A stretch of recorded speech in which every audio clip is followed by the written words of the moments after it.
Welcome to the Food for Your Soul podcast, where we apply the Word of God to the hearts of men and women to stoke the fires of your delight in Christ.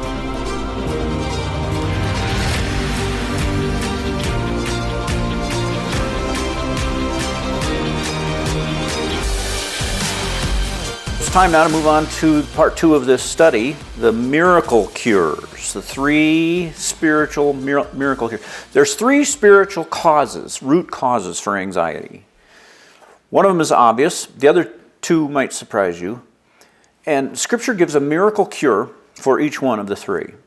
If you can figure out which of the 3 causes is causing your anxiety, then all you have to do is apply the right miracle cure, and you're going to have amazing, I call them miracle cures because you'll have amazing results.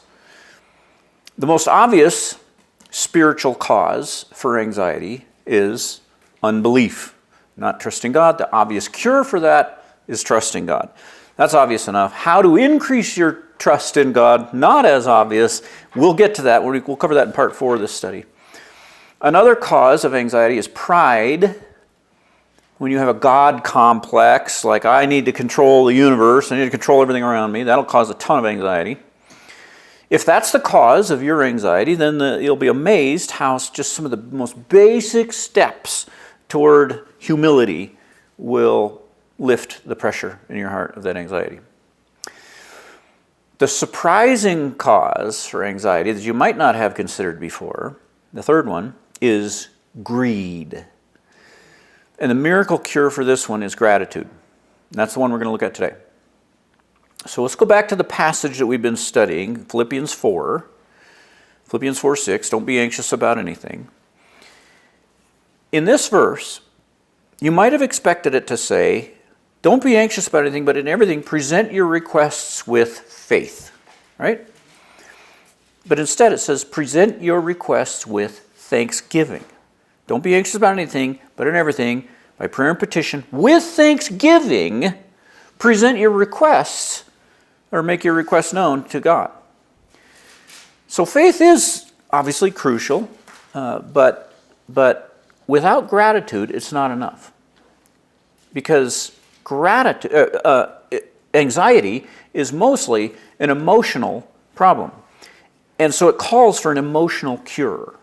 Gratitude touches not only in your thoughts and words and attitudes, but also your emotions, how you feel.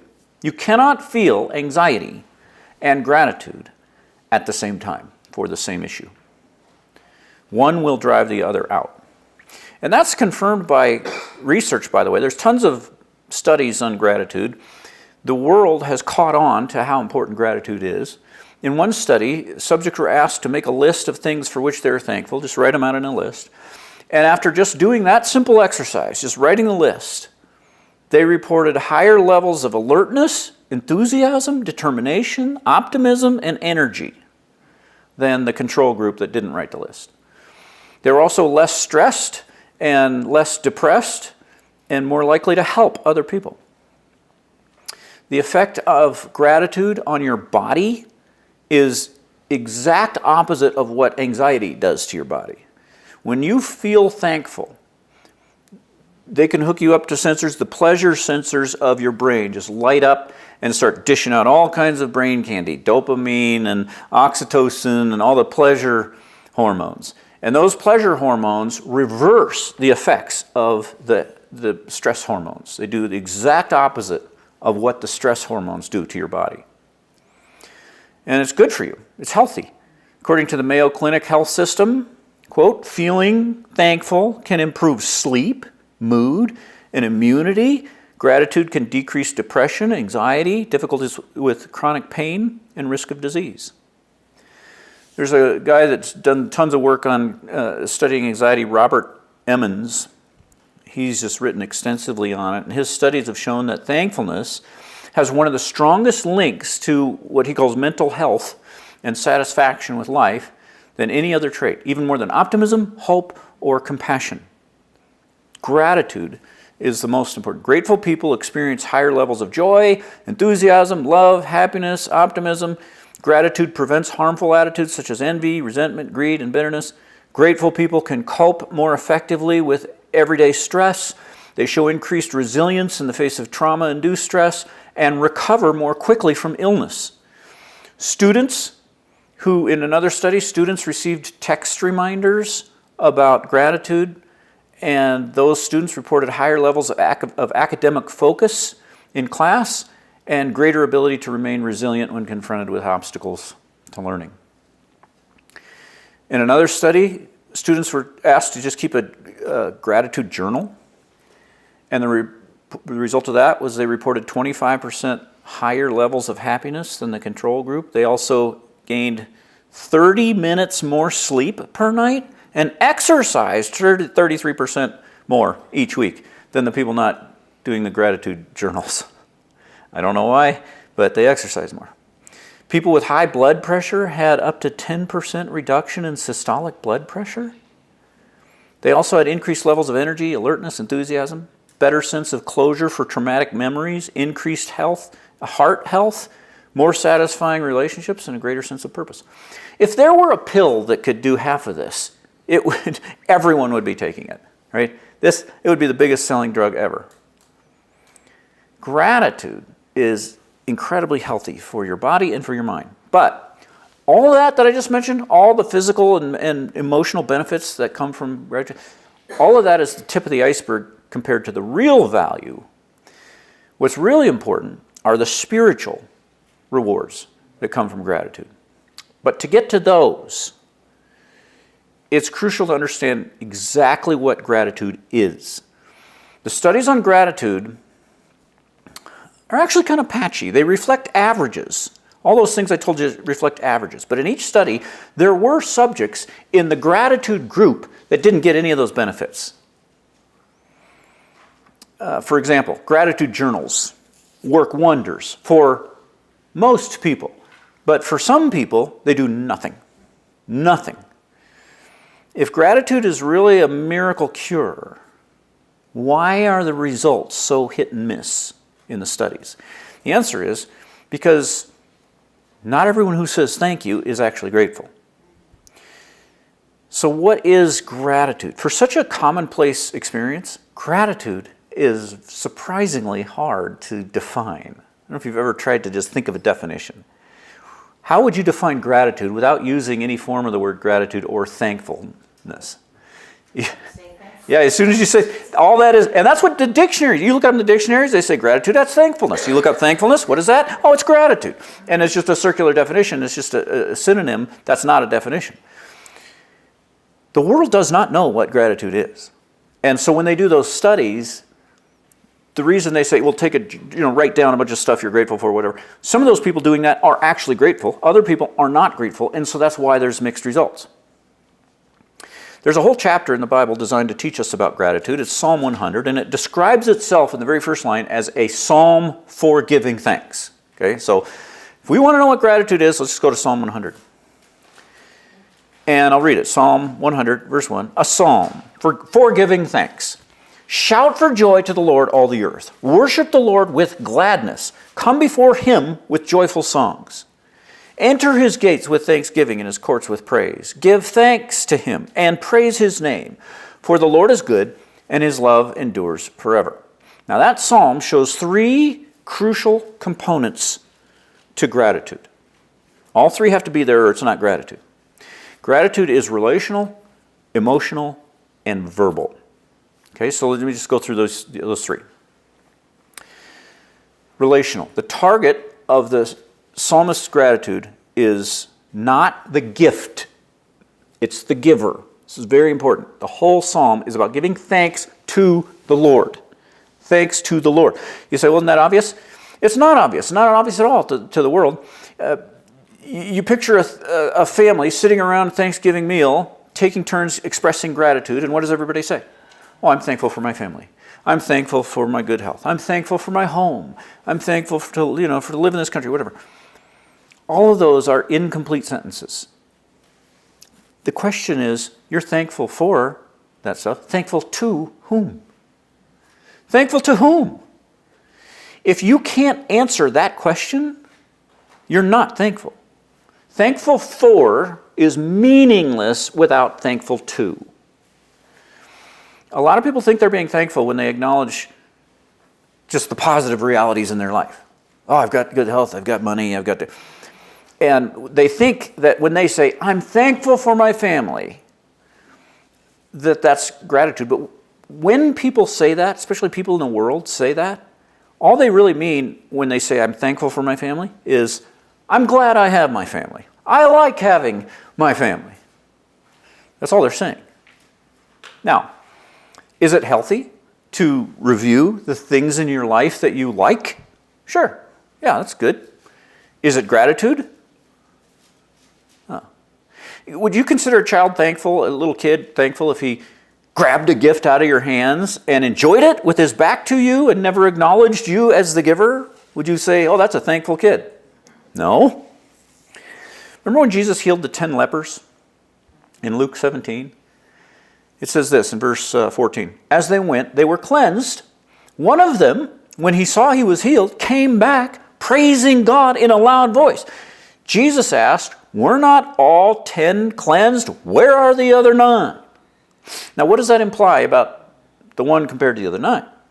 To me, the implication is those other 9 aren't grateful, right? The one came and gave thanks, so the other 9 aren't grateful. Now, do you think the other 9 enjoyed being healed? Sure. I have no doubt in my mind they liked not being lepers anymore. Did they know it was Jesus who did it? Yep, they knew it was Jesus. But until they do what leper number 1 did, it's not gratitude. Gratitude is personal. It's a personal, relational interaction. It's not just listing the things you like about your life. And I want to make a point about this because even the people writing books on gratitude don't get this. I read Christian book after Christian book on gratitude that say things like, well, I'm in the Christian tradition, so my thanksgiving is directed to God. But if you're not religious, don't worry about it. It's just as good to be thankful to the universe, or just say thankful to nature, or just be thankful in general. That is nonsense. It's nonsense. The universe, you cannot be thankful to the universe because the universe does not love you. And nature is not capable of personal interaction. You cannot be grateful to nature. Gratitude is a personal interaction. Anyone who thinks he's grateful to a non-personal entity does not understand the meaning of gratitude. And giving thanks to the creation, giving the creation credit for something God did while ignoring God, that provokes God's wrath. Remember Romans 1, verse 18? The wrath of God is being revealed from heaven against all the godlessness and wickedness of men who suppress the truth, for they neither glorified him as God nor gave thanks to him. They worshipped and served created things rather than the Creator. That's like one of the most fundamental sins of mankind that provokes God's wrath. Ingratitude to God is mankind's most basic sin, and it's at its worst when it gives the creation credit for what God did. You're thankful to the universe. If you want to know why I say that's just total nonsense, put it on a human level with something you do. Like, suppose you heard I was in need, and so you gave me a car. You just gifted me a car. Imagine I call you the next day and say, I love the car. I am thankful to myself for this car. Would you consider me a grateful person? No, you'd think I'd lost my mind. I'm not thankful for the gift until I'm thankful to you for the gift. It is personal. And most of the research, the secular research that's done on gratitude, the only criterion they give for someone being thankful is simply saying the words, keeping a gratitude journal, writing thank you notes, expressing it verbally, stuff like that, just saying the words. But is that all there is to gratitude? When we teach our kids to be polite, and we train them to say the words, what do you say? And your child unwraps a present and mumbles, thanks, tosses it aside and walks away. Do you consider him grateful? Has he said the word thanks? No. We all know that's not. What do you consider, when do you consider a child grateful?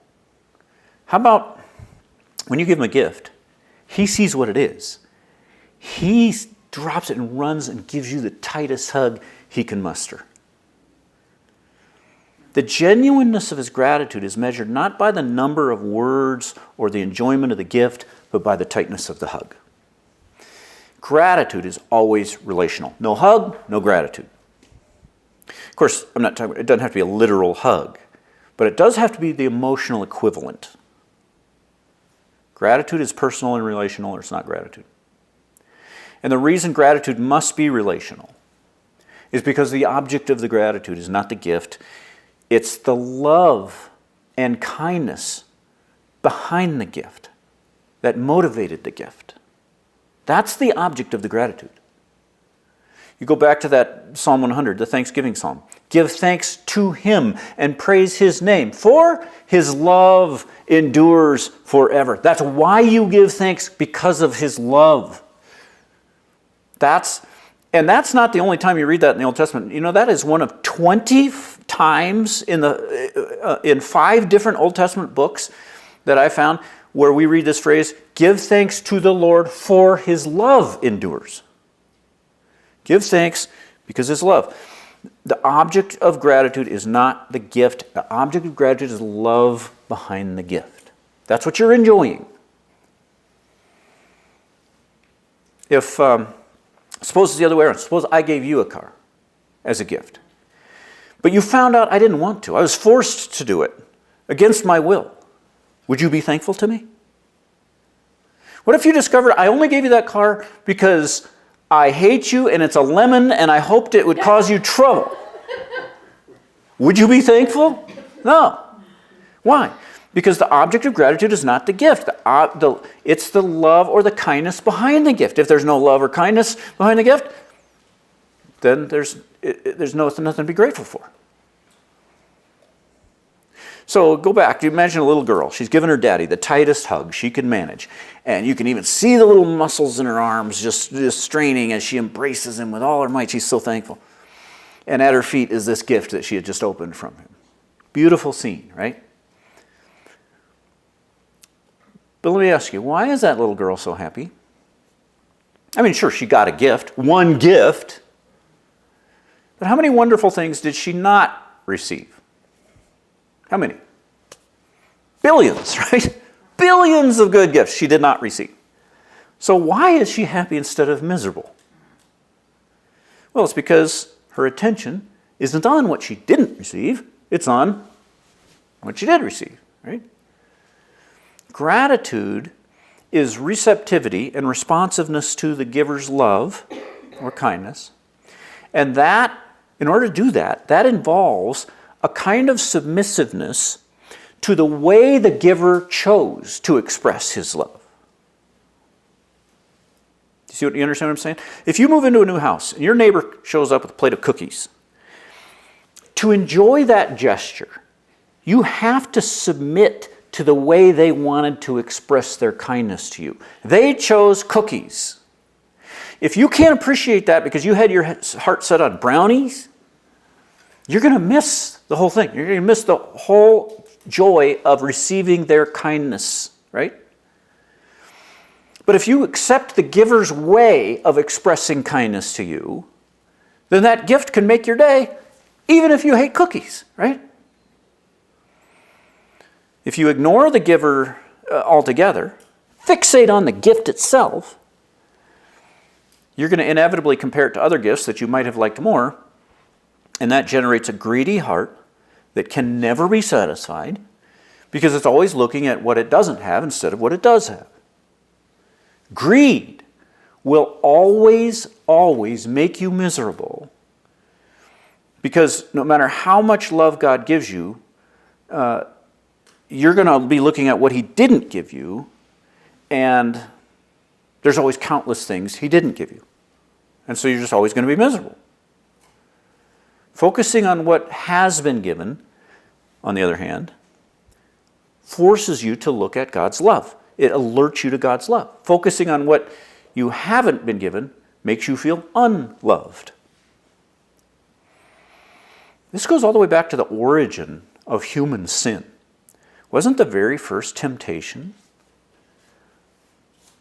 to focus on deprivation and disregard abundance?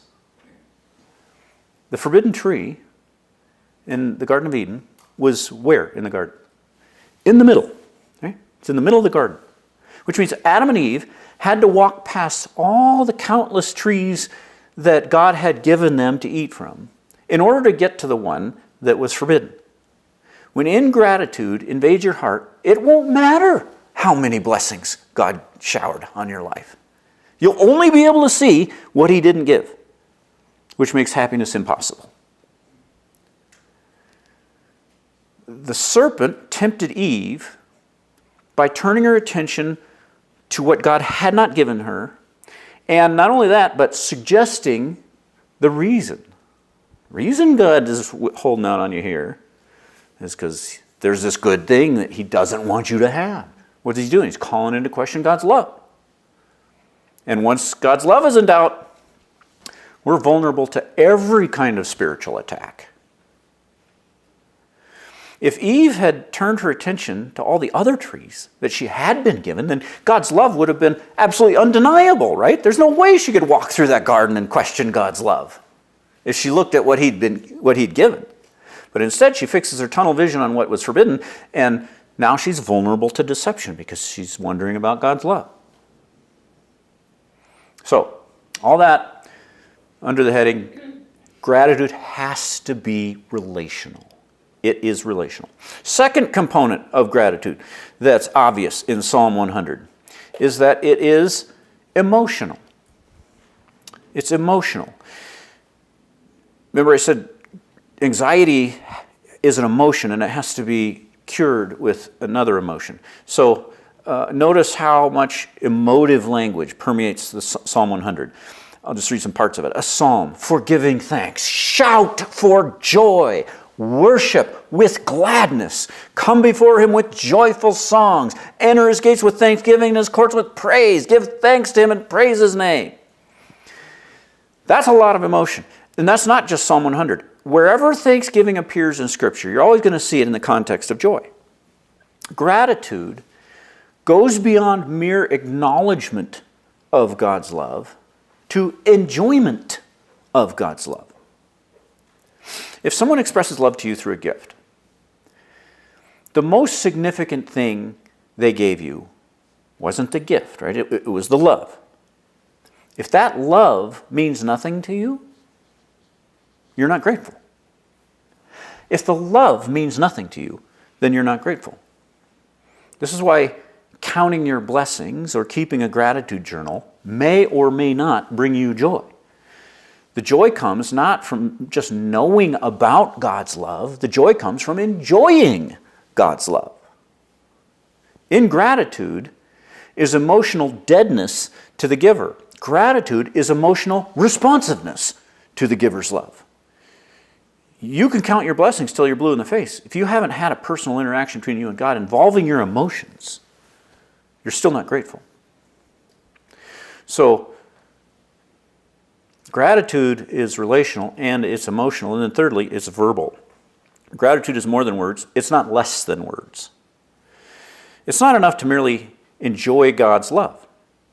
Enjoying God's love is crucial, but even that's not enough. Gratitude is responsiveness to God's love. And the most basic way to respond is with words, thanksgiving. That's why the terms gratitude and thanksgiving are so closely related.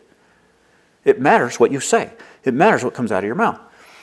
Again, go back to Psalm 100 and notice the emphasis on the verbal response. Shout for joy to the Lord, all the earth. Come before Him with joyful songs. Enter His gates with thanksgiving and His courts with praise. Give thanks to Him. Praise His name. So it's verbal. What's the opposite of thanksgiving?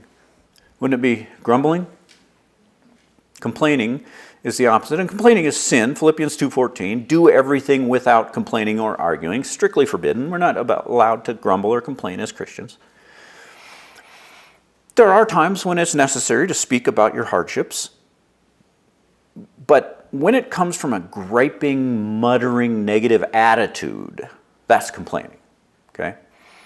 And it infuriates God. He hates complaining. The Lord once killed 14,700 Israelites for the sin of complaining. 1 Corinthians 10:10. He wiped out thousands because they were grumbling. It infuriates God because complaining is the voice of ingratitude.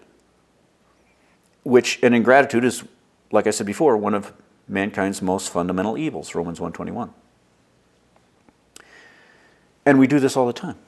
We were just talking earlier about our wealth that he's given us, right? I mean, God generously provides us with a car, and what happens? Someone cuts us off or we hit a traffic jam and we're miserable. People in India are born and die on the same sidewalk, but God puts us in these big, beautiful, comfortable, lavish homes, and we grumble about not enough cabinet space.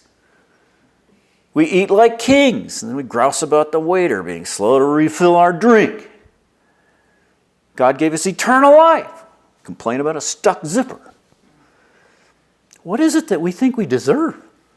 Paradise? God promised that too. But we moan about short battery life on our phones or something. When you think about complaining and gratitude, Matthew 12:34 says, out of the overflow of the heart, the mouth speaks, right? So grateful words and grumbling words both come from grateful or grumbling attitudes inside you. It all comes from the inside. But did you know it works in the other direction as well? What comes out of your mouth amplifies and strengthens what's in your heart, the attitudes in your heart. If something painful happens, that might spark a little bit of discontent in your heart, but when you start grumbling and grousing about it, that just pours gasoline on that little fire and makes that discontent worse. But it works the other way. Works with gratitude too. When there's just a glimmer of gratitude in your heart, expressing that verbally with words and praise, giving thanks to the giver, strengthens that feeling of gratitude and makes it bigger and stronger. The mental energy required in formulating and speaking or writing the words of gratitude forces your attention onto God's kindness. And the more time spent doing that, the greater your joy. So maybe you're told growing up, if you can't think of anything to say, don't say anything at all. That's not the solution. You can't think of anything to say? Think harder.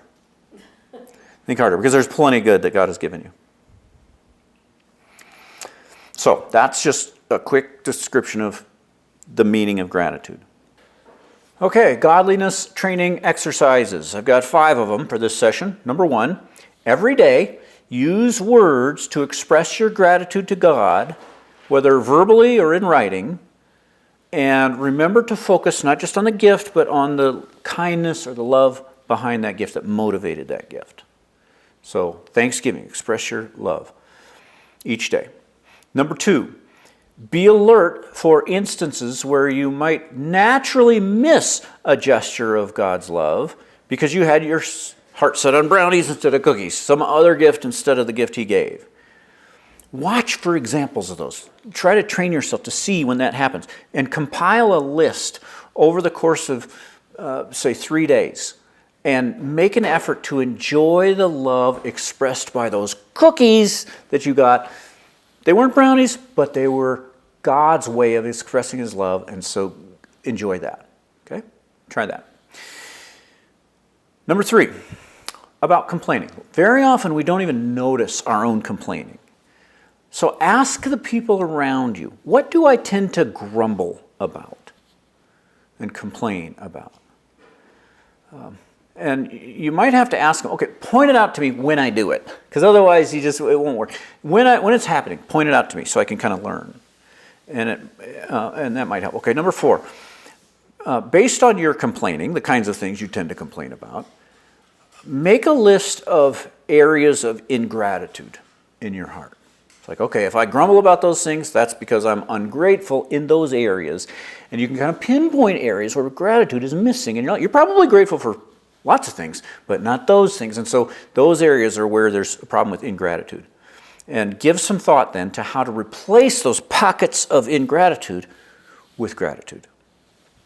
And then number 5, keep reviewing the verses that you memorized so far and add Matthew 6:30 and 31.